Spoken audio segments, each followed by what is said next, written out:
अगली सुबह सूरज की पहली किरण के साथ जोंगजियो की आंख खुलती है।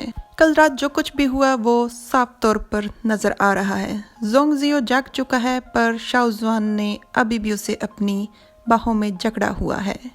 जोंग के एक हाथ में अभी भी वो लाल रंग की रस्सी बंधी हुई है जो शायद कल रात उसके दोनों हाथों में बंधी हुई थी। जोंग ऊपर उठता है और शाओजुआन को देखता है। वो अभी भी सो रहा है।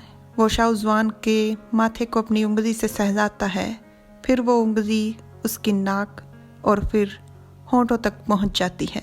होंठों को थोड़ा सहलाने के बाद जोंग उसकी गर्दन तक अपना हाथ ले जाता है और अचानक से उसकी गर्दन को जकड़ देता है। जोंग के हाथ पर बंधी हुई रस्सी के निशान उसकी कलाई पर अभी भी जख्म के रूप में नजर आ रहे थे। जोंग का अंतर्मन चिल्लाकर कहता है, मार दो इसे जोंगजियो। कभी मत भूलना जो अत्याचार इसने तुम्हारे साथ किया है। कभी मत भूलना जो शर्मिंदगी इसने तुम्हें दी है। जान ले लो इसकी जोंगजियो।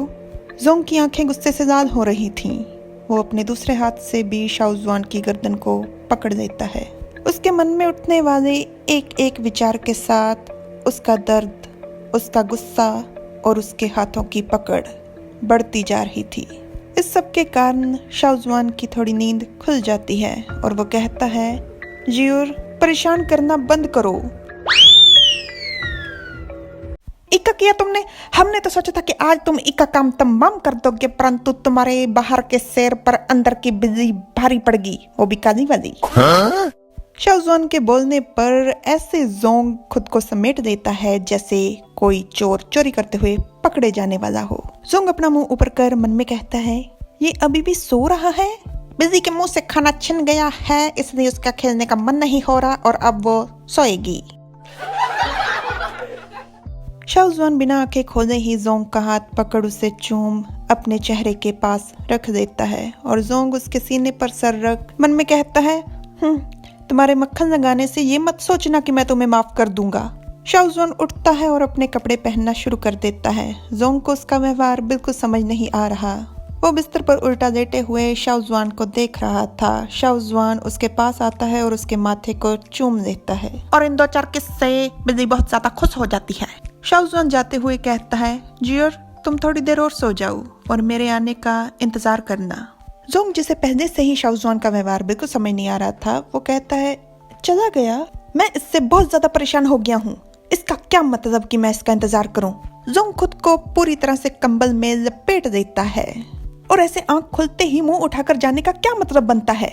जोंग एकदम से कंबल से अपने नाखून और दांत निकाल कर गुस्से से चिढ़कर कहता है, क्या उसने मुझे अपनी रखेल समझ रखा है? जोंगजियो के नाखून सच में एक बिल्ली से भी ज्यादा नोकीले हैं। शूही जोंग महल में गुजू शीशे के सामने बैठकर तैयार हो रहा था कि अचानक से उसे शीशे में शाओजुआन का प्रतिबिंब दिखता है।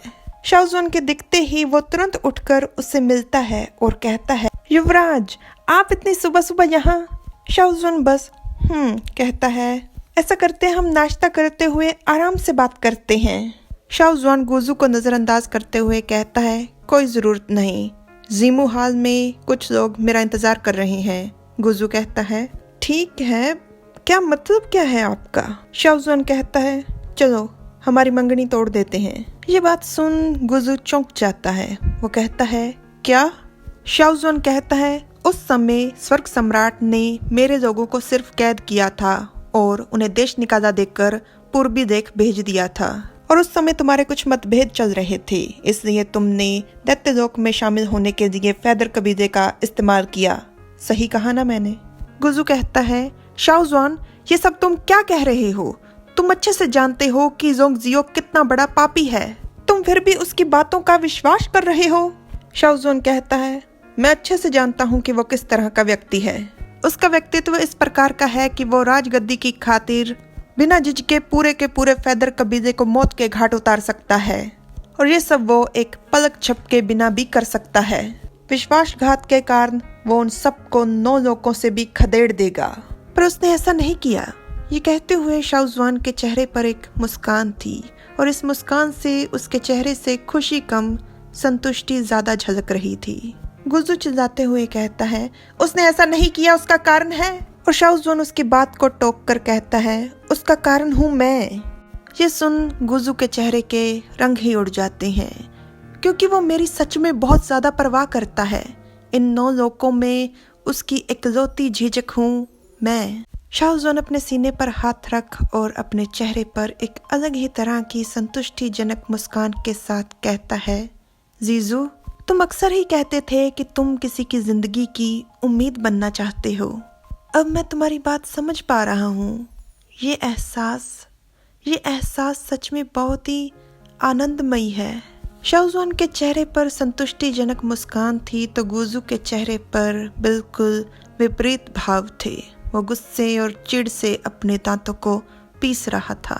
अगर मैं तुम पर मुझे गुमराह करने के लिए कार्रवाई करता हूँ तो ये बेहद तुच्छ बात होगी। अच्छा होगा तुम ही आगे बढ़कर इस शादी का अंत कर दो और इस तरह से तुम्हारी भी थोड़ी बहुत इज्जत बच जाएगी। गुजू चिढ़कर कहता है, और अगर मैं ना करूँ तो शाहजहान भी पूरे आक्रोश के साथ कहता है, तो फिर अंजाम भुगतना होगा नाजायज तरीके से मेरे कबीजे और टैन कबीजे को निकम्मा ठहराने का।